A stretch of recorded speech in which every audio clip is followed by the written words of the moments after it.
Olá, alunos, tudo bem com vocês? Aqui professor Murilo de Linguagens aqui do ESAG Vestibulares.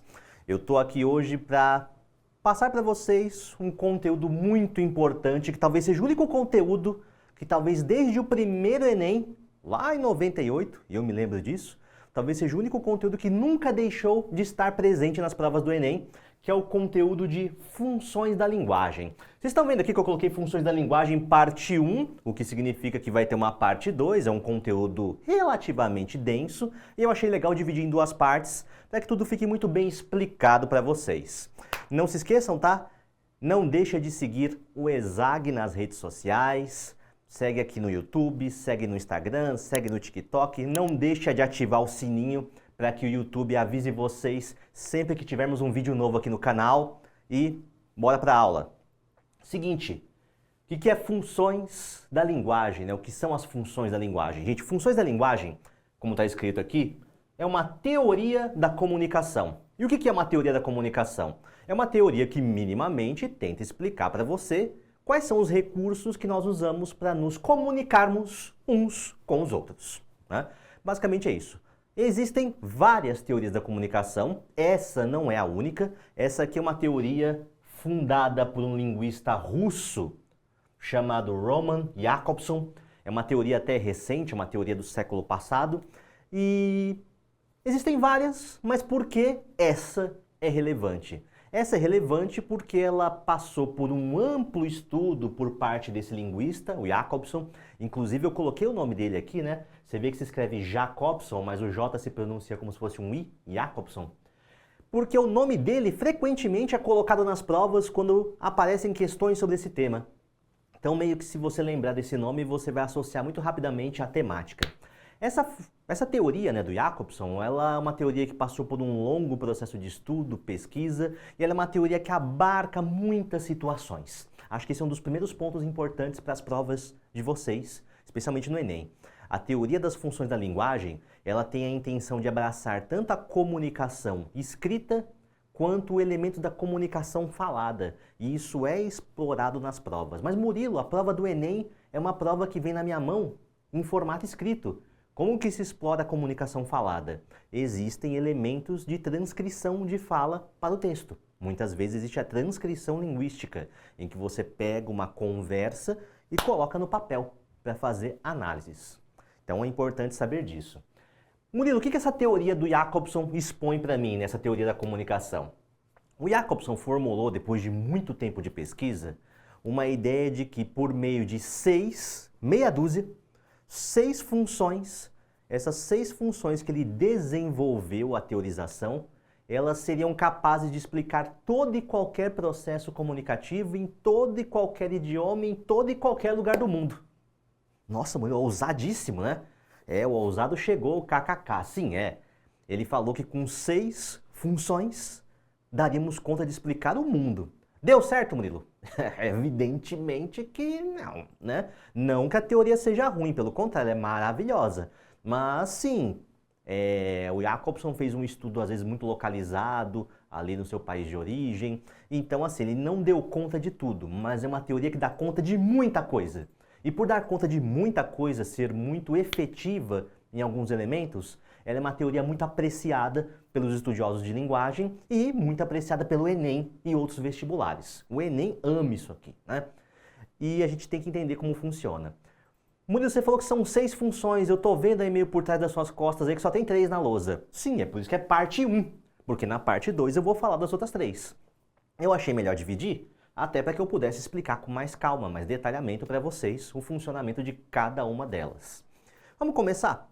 Antes de começar, aliás, é importante vocês entenderem, né? No que se baseiam as funções da linguagem enquanto processo. Porque para você entender isso bem nas questões de vestibular, você tem que entender o processo. A base de análise, gente, é uma conversa comum. Como assim uma conversa comum? Mais ou menos uma conversa que nem eu tô tendo com vocês aqui agora, só que imagine uma conversa frente a frente com uma pessoa. Quando você conversa com uma pessoa, existe uma coisa chamada turno de fala. O que é o turno de fala? Primeiro eu falo, depois você fala. Eu falo, você fala. Eu falo, você fala. Às vezes os turnos se interrompem, um rouba o turno do outro. Mas o normal é que cada um tem a sua vez de falar. E a ideia é que essa teoria, ela se baseia em quem está com o turno. Então vamos supor que eu estou conversando aqui com vocês. Estou conversando aqui. Na hora que veio para mim o bastão, o turno está comigo, eu ativo alguma dessas funções. É isso que você tem que pensar. Beleza? Então vamos lá. Estamos conversando aqui. É a minha vez de falar. E na minha vez de falar, eu posso aplicar aquilo que o Jacobson chamou de função emotiva / expressiva. Ela tem esses dois nomes. No que consiste a função emotiva ou expressiva? A função emotiva ou expressiva, de acordo com o Jacobson, ele percebeu que quando as pessoas conversam umas com as outras, há momentos em que o dono do turno, o cara que está com o bastão, que vai falar, o falante, ele projeta a sua individualidade, as suas particularidades, a sua subjetividade na sua fala, ou no seu texto, se for escrito.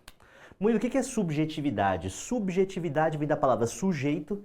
Subjetividade seria quase que um símile de individualidade e particularidade. Ou seja, a pessoa projeta o seu eu no texto. Ela projeta o seu eu, a sua individualidade ali no texto. Murilo, como que eu percebo o funcionamento da função emotiva num texto? Sim, interessante, né? Você pode perceber ela quando a pessoa tenta projetar, por exemplo, sentimentos ou sensações pessoais. Murilo, um poema que fala de amor, ele tem projeção de função emotiva?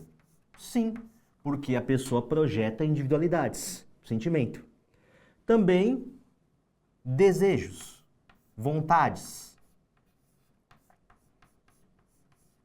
Quando a pessoa projeta um eu gosto, eu não gosto, eu quero, eu não quero, são desejos. Eu quero, desejo, eu gosto, sentimento, ou até mesmo opiniões.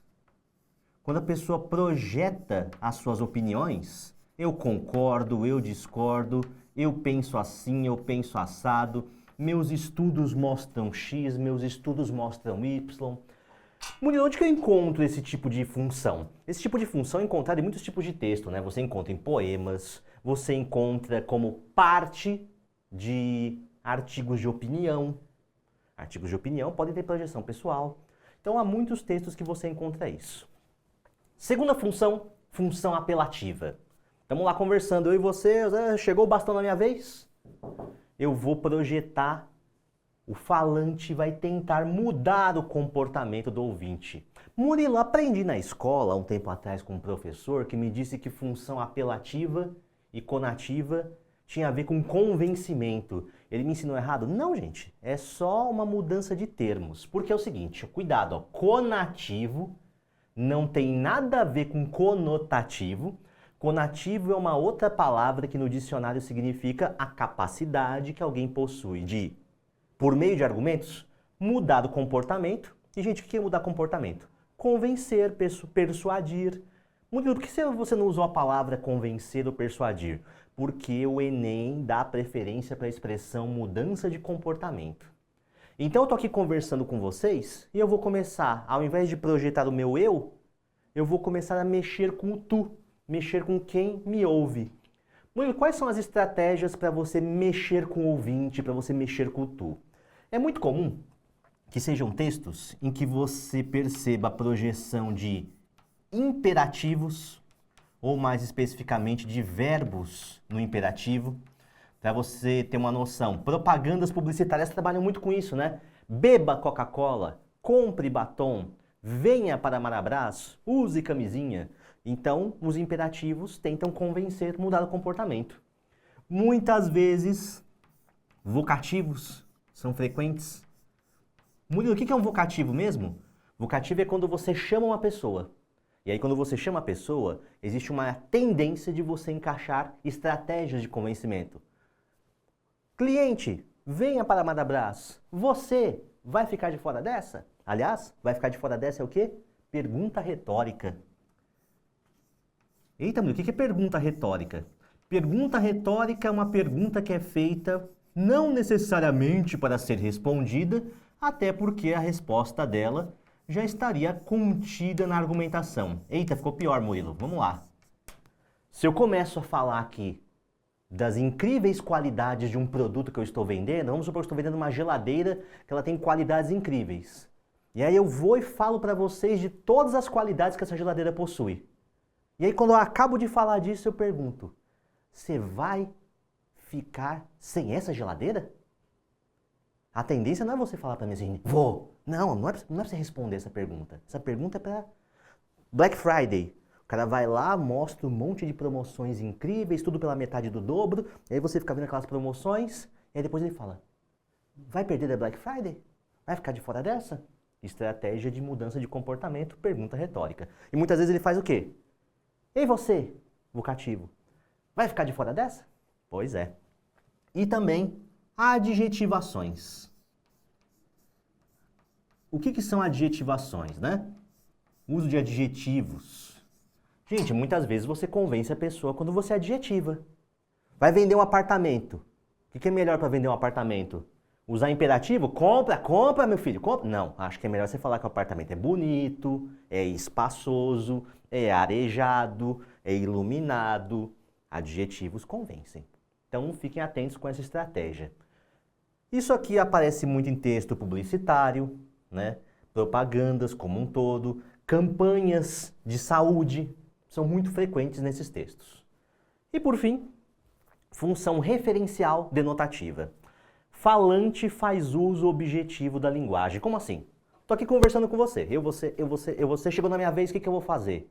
Eu vou tentar convencer você? Não. Eu vou falar de mim? Não. Eu vou falar do meu entorno. Ou seja, um uso objetivo da linguagem. Eu não quero mexer com sentimentos, nem com os meus, nem com os sentimentos de quem me ouve. Gente, quando eu olho para vocês e falo, a lousa é verde, isso é função referencial. Eu estou fazendo um comentário sobre o mundo. E o comentário sobre o mundo, ele é referencial. Pode ser um comentário sobre o mundo, um comentário sobre uma situação, um comentário sobre uma pesquisa que eu fiz em algum lugar. Isso é um processo referencial. Murilo, como eu sei que eu estou usando um processo referencial ou denotativo? Cuidado, aqui é denotativo mesmo, tá? Aqui não é conotativo, mas aqui é denotativo. Você vai perceber por palavras que fazem referenciação ao tipo de linguagem. Como assim, Murilo?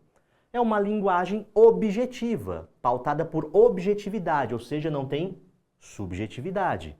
Você vai perceber que o Enem frequentemente usa palavras como é uma linguagem que informa, porque é um texto informativo. Por exemplo, gente, o ESAG tem uma lousa verde. Informação. Informa, expõe. O que você vai achar de questão do Enem que fala que função referencial expõe, não é brincadeira. Informa, expõe, apresenta.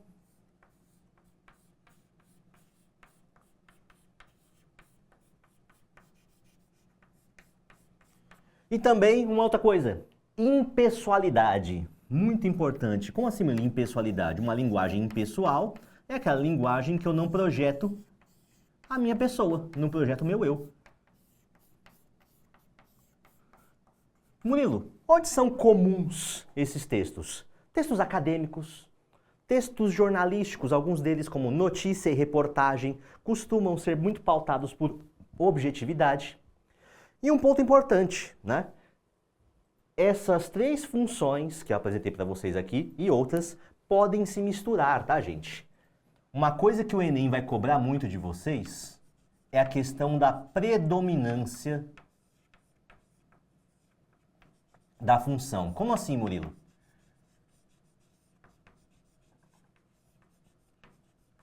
Vamos entender predominância na função.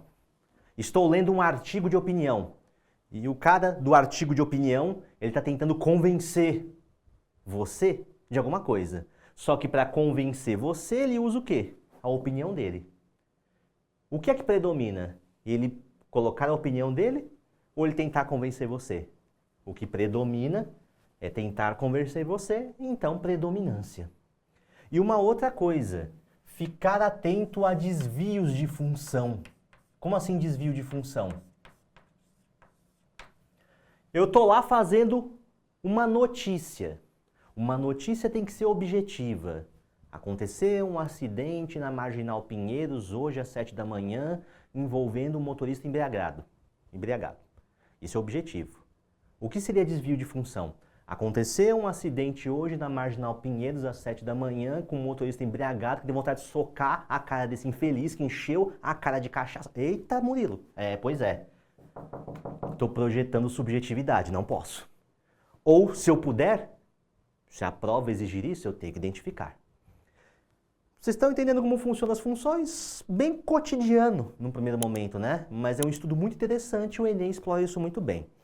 Na próxima aula, parte 2, eu vou continuar falando disso.